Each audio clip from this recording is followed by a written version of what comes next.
U.S. President Donald Trump held a rally in Michigan on Tuesday to mark the first 100 days of his second term amid low approval ratings and a reported economy fall.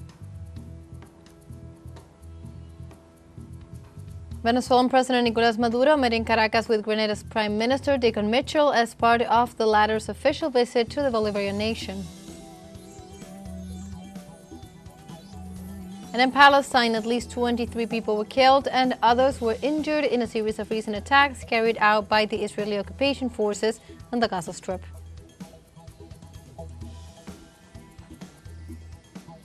Hello and welcome to From the South. My name is Belén de los Santos. I'm from the teleSUR studios in Havana, Cuba.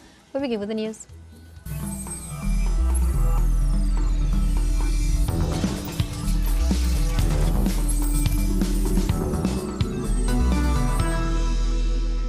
We now begin with the information. U.S. President Donald Trump held a rally in Michigan on Tuesday to mark the first 100 days of his second term in office as the nation's economy reports a fall amid his sweeping tariffs. This rally was his largest public event since returning to the White House in a state that has been especially rocked by his steep trade tariffs and combative attitude towards Canada. At the event, Trump celebrated what he called the most successful 100 days in office, despite polls revealing a wide dissatisfaction with his management so far. The rally came at a time when U.S. consumer confidence has reportedly plummeted to its lowest levels in 5 years over concerns about the impact of his global trade war.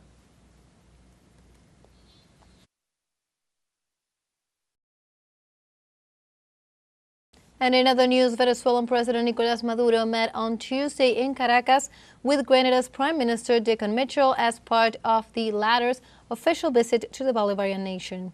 The meeting provided the opportunity for both nations to strengthen their bilateral relations with the signing of agreements and the definition of a roadmap to achieve economic complementarity between both countries.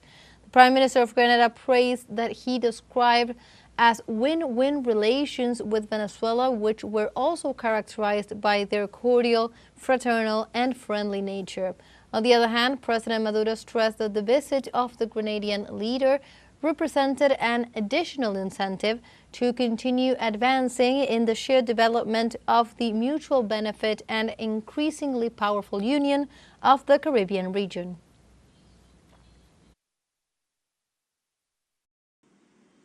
Hemos tenido una larga conversación. We have had a long conversation, sharing the criteria and the vision we have of today's world,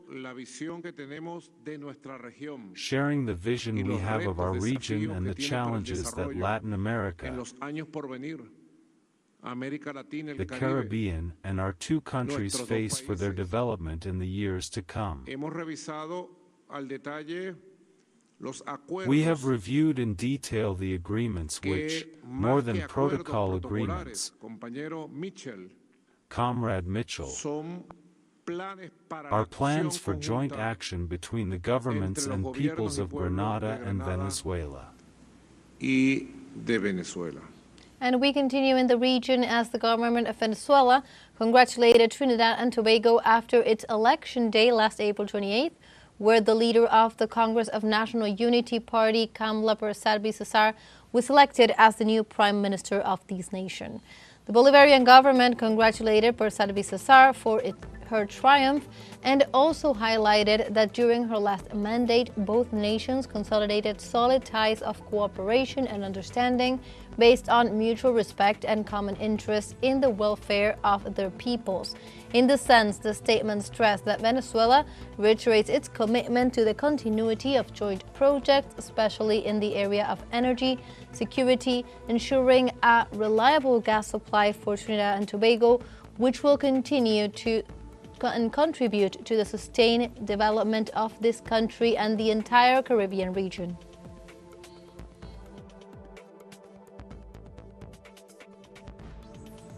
Also in Venezuela, citizens commemorated on Wednesday the comprehensive actions led by the Civic, Military and Police Union, which foiled the coup attempt of April 30th, 2019. At the event, the United Socialist Party of Venezuela's Secretary General Diosdado Cabello highlighted that on April 30th of 2019, the people proved their patriotism by having defended heroically the revolution.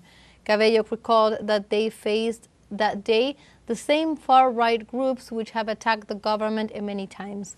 The leader further noted that the opposition received on April 30th the help of some senior officials who committed treason. Likewise, the Secretary General praised the commitment of not only the Bolivarian National Armed Forces and Police Corps, but also the people, stressing that the three forces united bravely in defense of the revolution.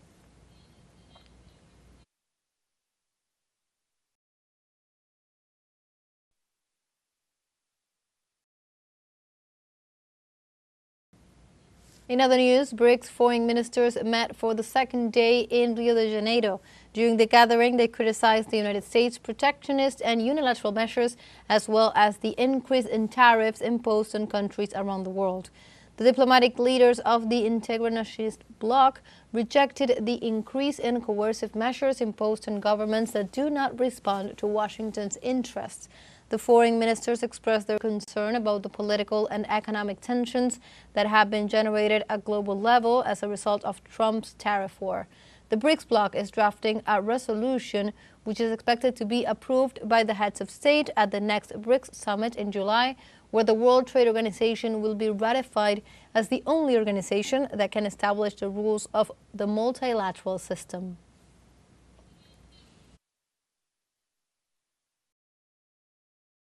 And the 43rd International Tourism Fair Fit Cuba 2025 will take place in Havana from April 30th to May the 3rd, and its purpose is to highlight the natural and cultural richness of Cuba.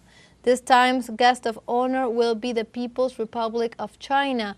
On this occasion, the development strategy for the tourism sector will be based on establishing and strengthening international alliances for the promotion and growth of the sector in the country. The event will begin with a cultural gala at the Karl Marx Theater with the participation of the Luis Alfonso Dance Company, which will present a piece part of the show Fuerza y Compás. This show has taken the company to international stages for its passion, sensuality, and energetic expression of the national identity.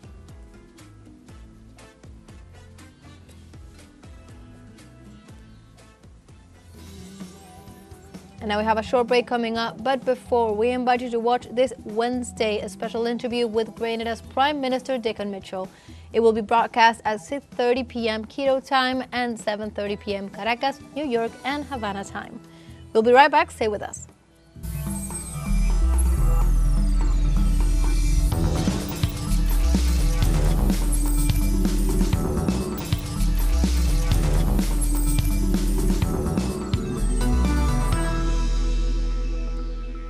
Welcome back to From the South. Spain is recovering from the massive power outage that left a large part of the country without electricity or internet connection. Traders and workers are trying to get back to normal. Now let's see more details with our correspondent Andrés Flores. Power outage left a large part of the country for long hours to return to their homes. It affected me when it was time to go back, because the train was not working. So I walked from Placa Catalunya to Fabra and Puig, 45 minutes.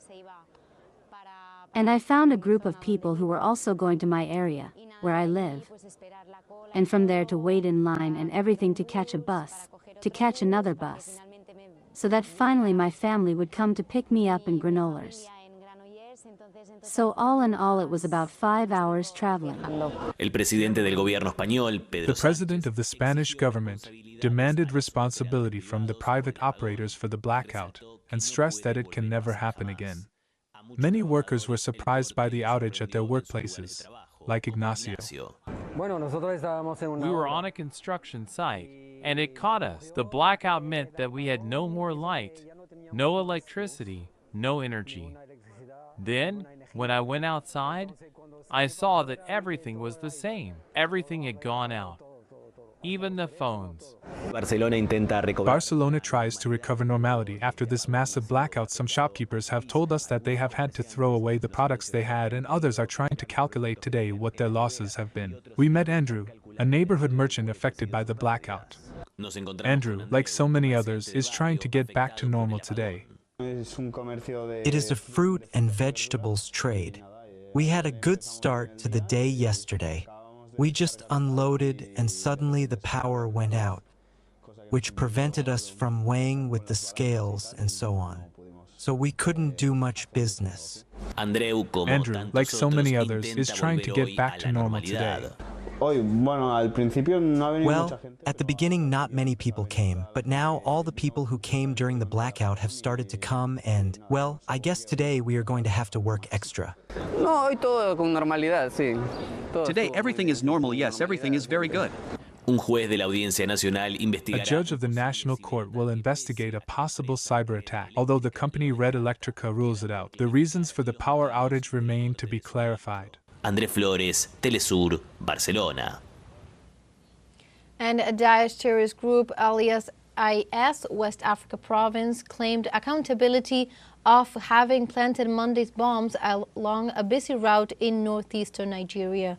As a result of the blast, some 26 people were reportedly dead, including women and children, in addition to several injured. Authorities unfolded that fatal victims were mostly traders and farmers who were on a Toyota pickup van that drove over a landmine on the road which connects Ran and Gamboru towns in Borno, northeastern state. They further specified that some 3 wounded were taken to nearby healthcare centers for treatment. In this context, the National Security Agency revealed the main targets of the attack were security agents who regularly patrol the roads. Moreover, they said that to have secured the area and opened investigations.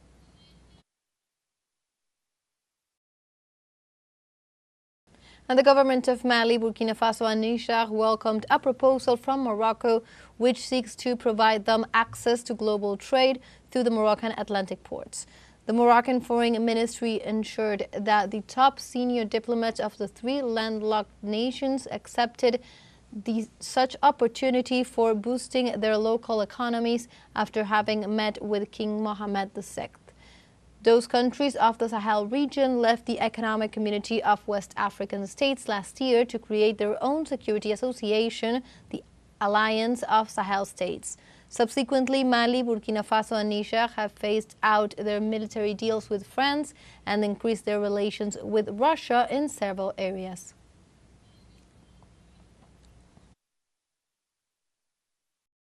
And Vietnam held a military parade and procession in Ho Chi Minh City to mark the 50th anniversary of the liberation of the South and national reunification, attended by the country's top leaders.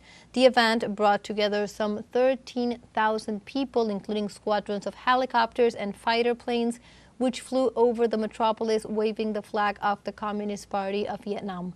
These celebrations began last April 19th when the party leader held a meeting with war heroes who attended a military operation that opened the era of reunification, peace and development in the country 50 years ago. The achievement, he stressed, was the crystallization of the blood and sacrifice of millions of compatriots and fighters from all over the country.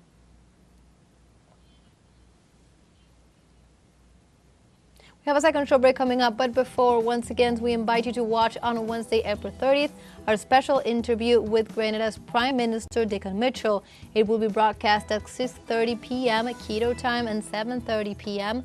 Caracas, New York, and Havana time. Final short break. Don't go away.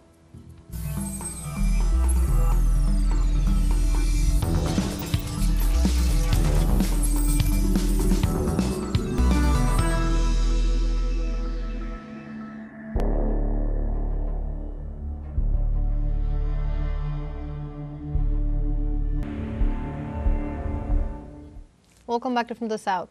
In Palestine, at least 23 people were killed and others were injured in a series of recent attacks carried out by the Israeli occupation forces in the Gaza Strip. According to local media reports, a new aggression killed 2 girls in Jabalia al-Balad and a child and a pregnant woman in al-Sawara. In addition, 12 people were murdered in central Gaza Strip when the occupation forces shelled 3 houses in the Nusayrat refugee camp. The genocidal campaign perpetrated by Israel in the Gaza Strip has already claimed the lives of over 52,400 people, most of them women and children, while thousands of bodies remain buried under the rubble.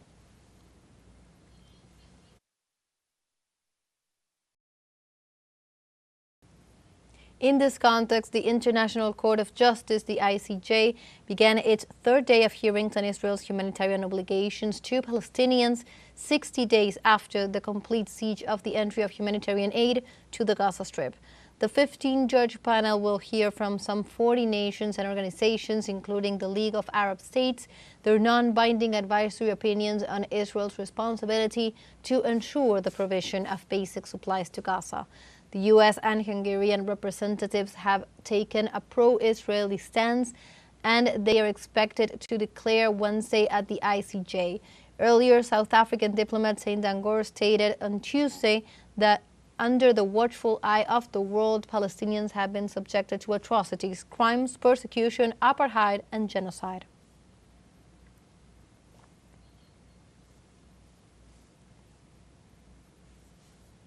And the United Nations described as alarming the statements of the Israeli government on the use of humanitarian aid as a tool for military pressure in the Gaza Strip. During a meeting of the UN Security Council, the UN Secretary General Antonio Guterres reminded Israel that it has an obligation to protect civilians in the Gaza Strip. His statements come in the wake of a dramatic increase in the looting of humanitarian aid in the coastal enclave amid persistent bombardments. As part of its actions, Israel cut off the electricity supply to a desalination plant and closed the entrance of trucks carrying humanitarian aid to Palestinian territory, promoting famine in the Strip.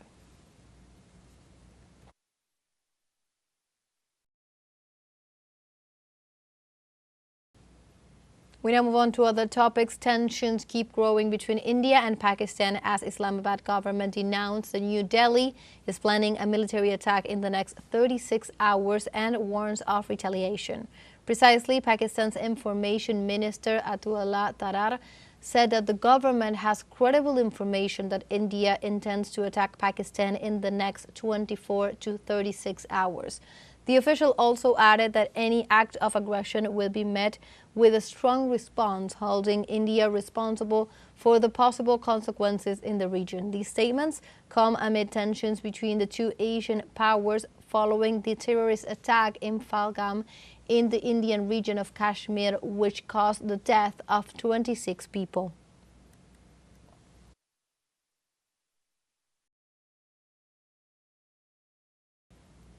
And we stay in India as at least 14 people also lost their lives on Tuesday night when a fire broke out at a hotel in the city of Kolkata. The commissioner of the local police, Manoj Kumar Verma, indicated that so far 14 bodies have been recovered and many of the guests who were in the hotel have been rescued. In this regard, it was unveiled that most victims died of suffocation, while at least one person died trying to jump from the roof of the hotel. The authority also noted that a special team has been formed to conduct a proper investigation of the causes that generated the fire, which they reported to be under control through social networks. The Prime Minister, Narendra Modi, expressed his condolences to the families of the victims.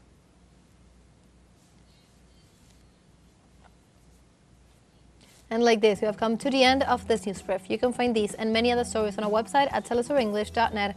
And also join us on social media. We are on Facebook, X, Instagram, Telegram, and also on TikTok. For TeleSUR English, my name is Belén de los Santos. Thank you for watching.